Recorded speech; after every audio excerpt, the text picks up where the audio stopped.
Hi, I am Sanjay L.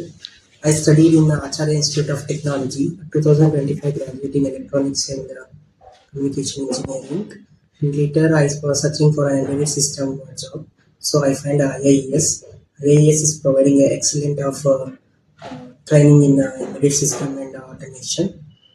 The faculties are very supportive towards the training. They are teaching in depth of C language, C++, and also the Python also. And they also taught us a microcontroller and different things like 8051 and LPC 1768 with communication protocols like UART, SPI, and I2C.